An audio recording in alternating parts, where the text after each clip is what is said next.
ఏ బాటైనా పర్వాలేదంట, సమయంతో సాగటమే మన సింపుల్ సిద్ధాంతం.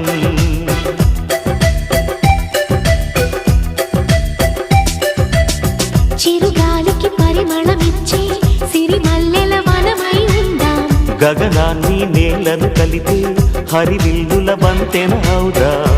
ఆనందం అంటే అర్థం మనమందా, ప్రతి పూట పాటై సాగే హుషారు సరిగమలో. ఎన్నో ఎన్నో రాగాలుండే సంగీతం కాదా, చల్లకి నవ్వుల కేరింత.